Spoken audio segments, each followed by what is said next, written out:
Hey everyone, Michael here, and today is the Wednesday check-in. It is Wednesday, November 5th, 2025, and isn't it a somewhat hopeful time to be alive?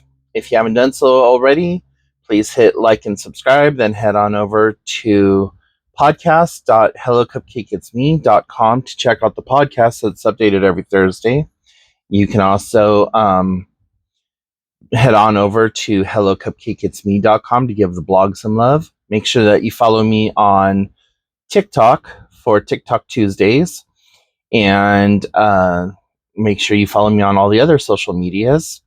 And check out my book, Carpe Diem Scroto, 365 Daily Affirmations, found at www.cdsthebook.com.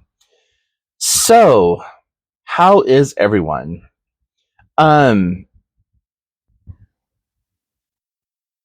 It was brought to my attention the other day that for the last couple of videos that I've made, I always say it's X number of days 2025 and isn't it a blank day to be alive?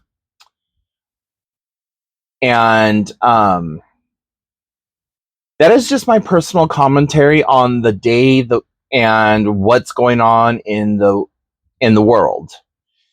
Today, with the hopefulness, is because of Zohan being elected mayor of New York and the new Democratic people who have been elected to their seats, and the hopefulness that it has renewed and brought people together, and just, a win. As many of you know, I hate talking about anything that has to do with politics or religion on my channel. And the last couple of weeks, I have been very politically spoken on my channel. And I'm going to try to stop that.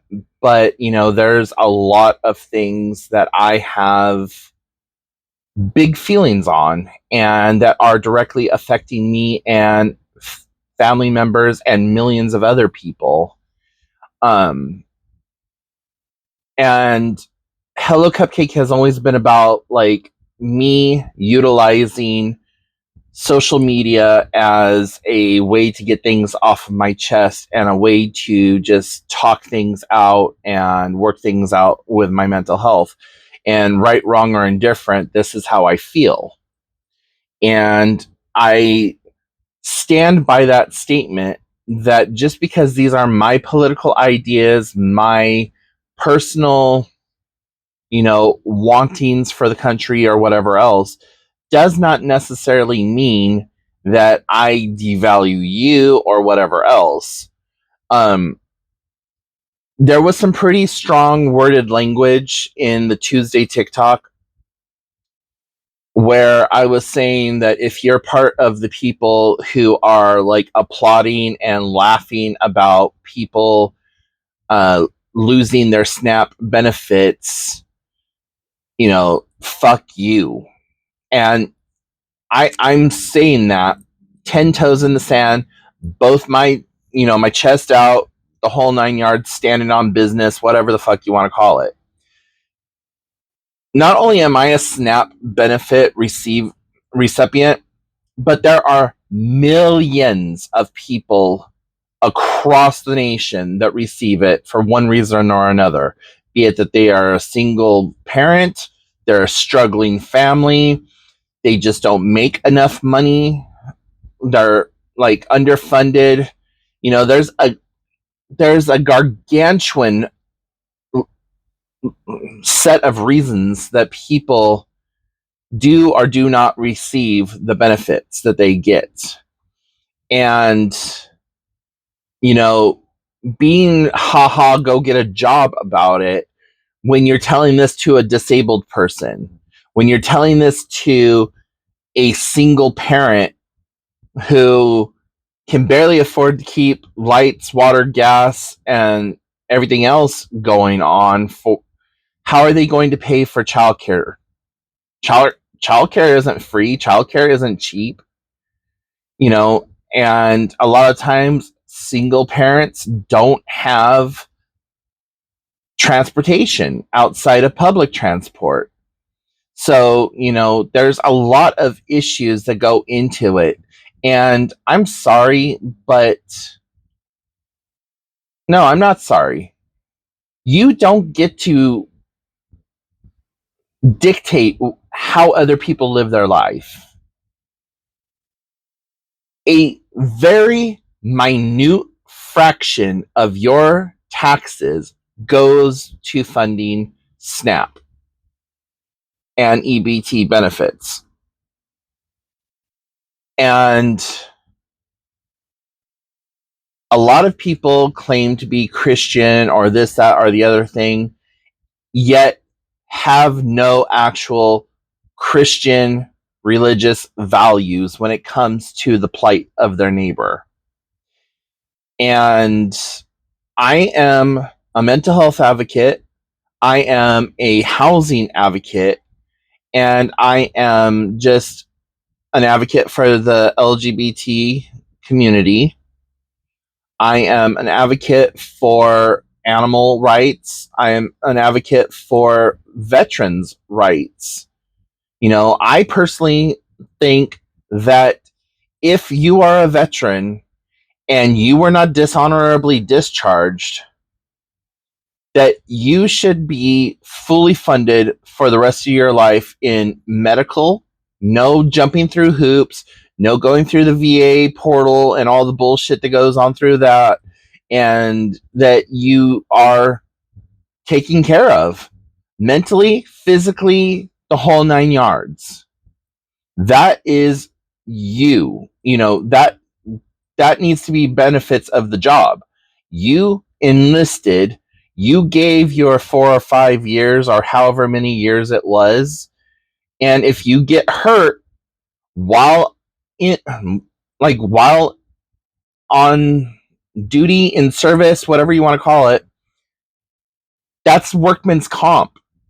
Like, just because it's military, just because it's government, doesn't mean that you automatically, oh, yeah, you got cancer because we had you elbows deep 5 hours a day scrubbing parts in a vat of simple green cleaner, and then you develop breast cancer or some kind of other cancer. Well, that's neither here nor there. No. I also fully believe and stand on the fact that there should be free food program at schools, and that teachers and schools should have all the funding that they need. Period. There should not be there does not need to be Bible or religion in public classes. Period. If you want your child to be in a religious education setting, they need to go to a religious school. Public school, public education, period. This movement of unschooling or homeschooling or whatever, no.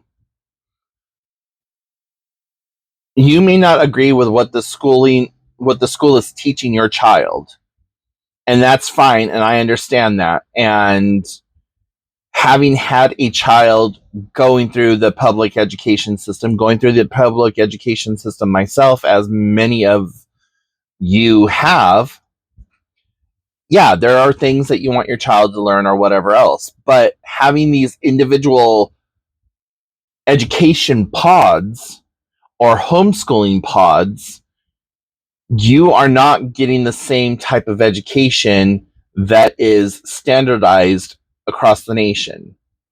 It's great to have homeschooling if the parent is able to do the homeschooling themselves. I think that every year the parents should have to pass a test to prove their aptitude to be able to teach their children at school, and that there's no loopholes, no workarounds, no nothing, that it is a public education that they would receive at school just at home. And that there's no like religious homeschooling or anything like that. It has to be an accredited um it has to be accredited, because if you have all of these smaller pods learning things that are regional, how is animal husbandry going to help you get a job in New York City if you are living in the state of Washington and you go to a homeschool and you learn how to deliver baby sheep and cow and all of that other stuff and how to breed them and do the whole 4-H thing? Unless you're going to make that your career as like becoming an animal veterinarian or becoming a farmer, which, the way that things are happening in the farmlands, I would never become a farmer. But that's not my story, not my journey. But if you have education that is global across the board, then you stand a better chance of moving from California to New York, or moving from New York to Montana, and having that generalized education. State history, that should be just a 2-week blurb, because really, me knowing California state history is not going to help me now that I live here in Washington. Knowing Washington state history isn't going to help me if I move to, like, say, Portland. Like, it doesn't matter. So, anyways, all of that just to say that,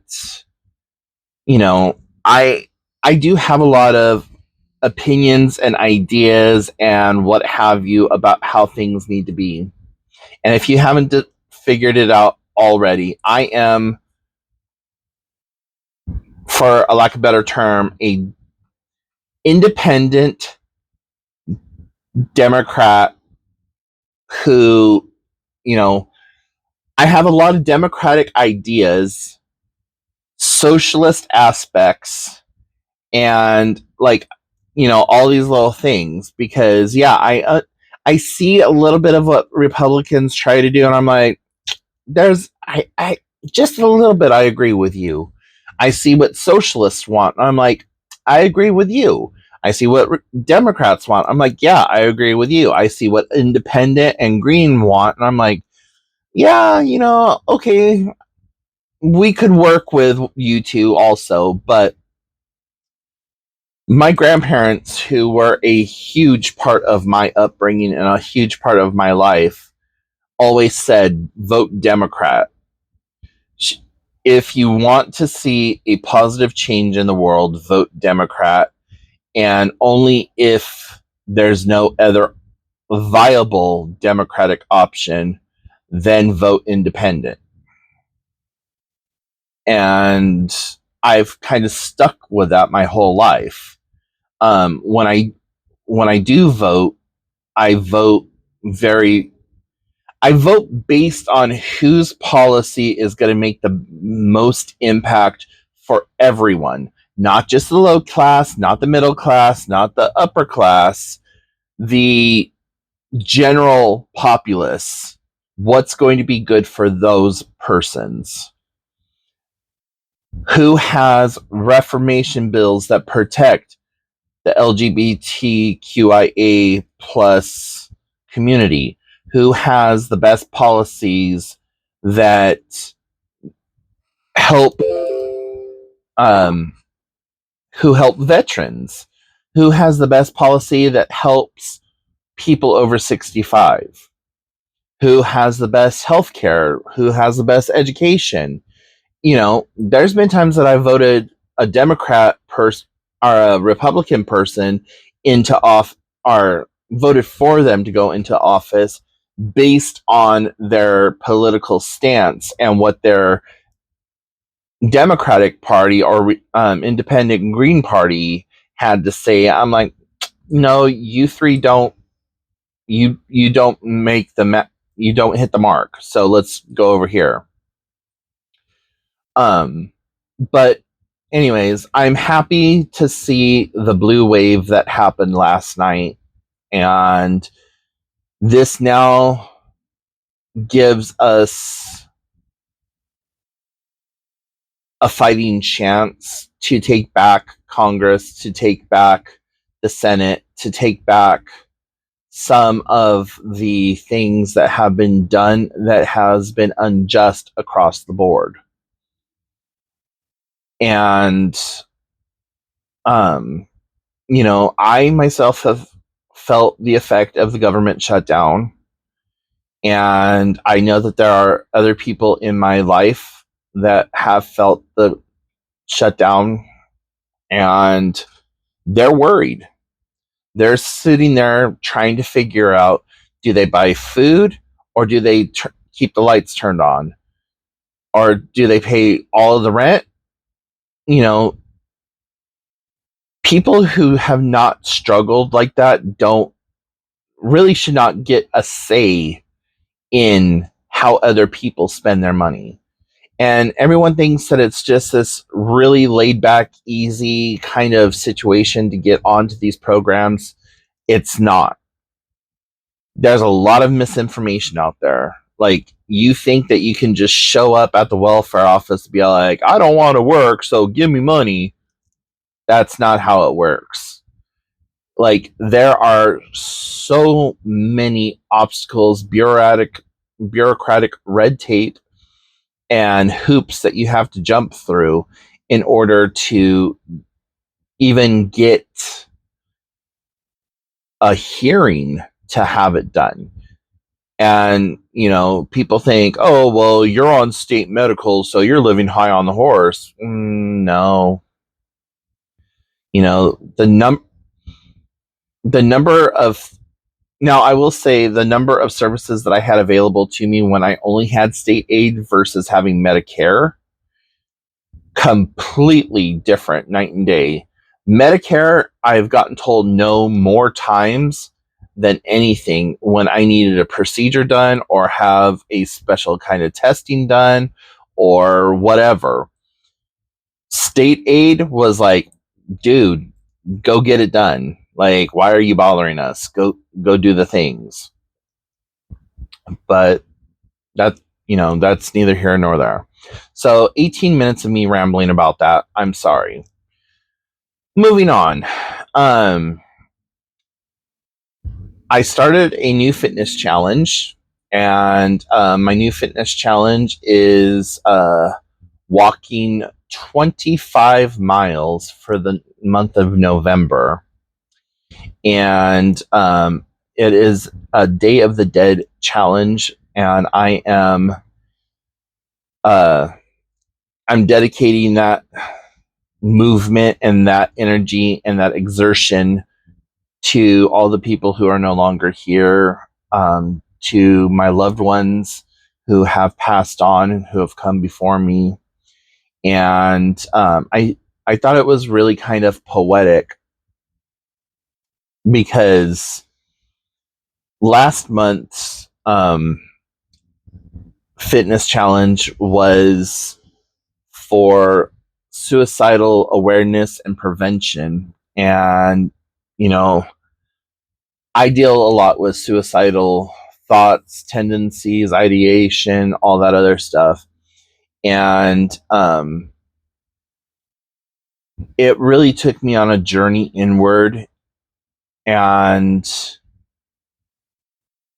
even though I was extremely suicidal last year, and it just so burnt out and bogged down that I was starting to lose all hope and losing the fight and the will to carry on. But I got my book published. I learned to move forward without those people in my life that were there. I developed new support systems. I developed new friends. I developed a new way of doing things, and I feel better. Um, I did go through some depression in September and a little bit of October. September has never been a good month for me. It's when my parents were born. My biological mom and my dad were born in September. They got a divorce in September, and like 1 September, my car got stolen. Or I'm sorry, no, 1 year of 2003. Everything happened on the 25th of the month. So July 25th, my car gets broken into. August 25th, my car gets stolen. September 25th, my sister's supposed dad died. October 25th, our house burned down. November 25th, we got sick from some Thanksgiving meal that we were given at the shelter while we were waiting to try to find new housing. December 25th, we hydroplaned across 4 lanes of traffic on our way home from a Christmas gathering. So, yeah. I don't know why everything happened on the 25th, but that's kind of how it happened. Uh, but, yeah. So, these challenges that I'm putting myself through are just a testimony to who I was, who I am becoming, and just pushing myself to do a little bit more each and every day, each and every month. And I'm feeling good about it. I really am. It's putting me into a good space. So, and I cannot believe that in a couple of days it will already been 1 year since my book has been published, and that's just mind-blowing to me. But yeah, it's good times. And even though I am dealing with frustrations, both personal, physical, and mental, um, I'm still doing the best I can with what I have available to me, and that's all I or anyone could ever do. So, yeah. Anyways, guys, I'm gonna go ahead and let you go. It's already 23 minutes into the video, so if you have any questions, comments, concerns, put them in the comment section down below, and I will talk to you next time. Bye, everyone.